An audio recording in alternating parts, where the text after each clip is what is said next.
예, 안녕하세요. 링컨의 마크입니다. 오늘은 아마존에 대해서 좀 설명을 드리려고 그러는데, 제가 예전에 아마존에 대해서 한두 번 설명을 드렸는데, 오늘은 최근에 어떤 기사가 나와서 뭐를 좀 설명을 드리려고 그러냐면, 아마존이 아마존 프라임 데이라고 그래갖고, 아마존이 1년에 99불, 우리나라 돈으로 한 11만 원 이 정도 내는 사람들을 무료 배송을 전부 해줘요. 그래서 그 회원이 미국에서만 7,500만 명이 있다 그러더라고요. 그러면 우리가 물론 혼자 사는 가족도 있지만 뭐 넷이 사는 가족도 있고, 만약에 3명 사는 사람을 평균으로 우리가 놓고 곱한다고 하면 7,500만 명이면 3으로 곱하면 7, 3, 21, 2억 1천만 명의 회원이란 얘기거든요. 가족 중에 한 명만 가입이 돼 있을 테니까. 그러면 2억 1천만 명이란 얘기는 미국 인구가 3억 5천만인데 2억 1천만 명이 지금 아마존을 이용한다고 그러거든요.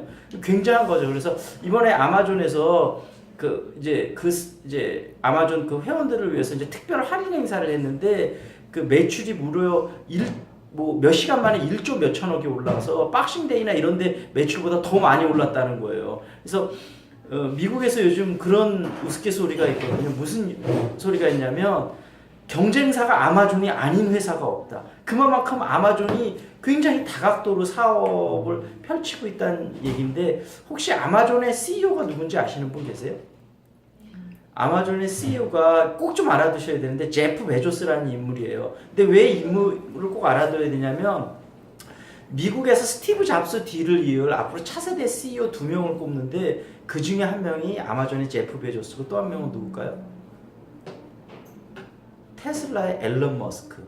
그래서 테슬라의 앨런 머스크는 비저너리 CEO라 그래서 좀 이렇게 비전을 잘 주는 CEO로 되게 유명한데, 얼마 전에 좀 자금난을 겪었었는데 텐센트한테 2조 5천억 투자 받으면서 이제 일단 자금난은 좀 해결이 됐고, 테슬라가. 그 다음에 제프 베조스라는 인물은, 이제 알란 머스크는 71년생이고 제프 베조스는 64년생인데, 이 제프 베조스라는 인물이 굉장히 좀 미국에서도 냉혹한 인물로, 대신 현실에 굉장히 밝은 그런 인물. 그래서 아마존을 전부 정글이라고 그러거든요. 대우는 확실히 해주는 대신 그만큼 내부 경제에 굉장히 심한 회사예요. 근데 이 제프 베조스가 경영 능력만큼은 정말 탁월한 걸로 인정을 받고 있는데, 이제 아마존이 알다시피 처음에는 그 책을 하는 걸로 시작했잖아요. 그래서 처음에는 10년 동안 계속 흑자를 못 냈어요. 그래서 그 당시에 월가에서 어떤 얘기가 있었냐면, 아마존이 이 프라핏을 만들어낼 수 있는 회사가 되겠냐. 그런데 언제부터 수익을 만들어내냐면,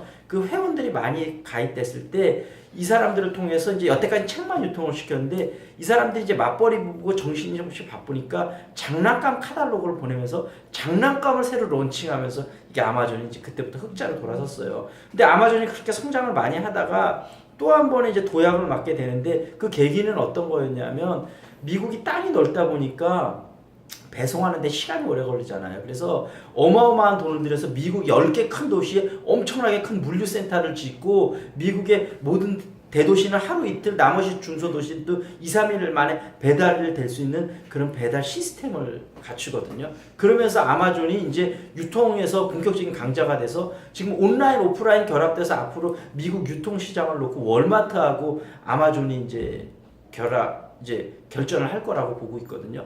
그래서 아마존이라는 회사가 되게 재미난 회사고, 오늘 제가 설명을 못 드리는데 그거 말고도 뭐 재미난 스토리가 엄청나게 많아요, 이 아마존이라는 회사가. 그래서 아마존이라는 회사를 좀 잘 연구해 보시고, 그다음에 내가 지원할 회사는 또 아마존한테 이라는 회사에서 어떤 점을 좀 벤치마크 할 수 있을지. 그래서 또 아마존을 기억하면서 또 하나 기억을 해야 될 게 뭐냐면, 아마존은 영업이익률이 굉장히 좀 낮은 편에 속하거든요. 근데 이게 영업이익률을 높일 수도 있는데 전략적으로 그렇게 영업이익률을 낮게 유지하고 있어요. 근데 보통은 영업이익률이 높으면 좋은 거잖아요. 근데 산업에 따라서 영업이익률이 높으면 대부분의 경우는 좋지만 매번 좋진 않거든요. 전략적으로 이렇게 영업이익률을 일부러 낮추는 경우도 있어요. 그래서 면접 때 가끔 이런 질문 물어보는 경우가 있거든요. 영업이익률이 낮은데도 회사한테 좋은 경우는 어떤 경우냐. 이럴 때 본인이 뭐라고 대답을 할 수 있는지 한번 생각을 한번 해오시고, 제가 다음번에 또 얘기를 해드릴게요.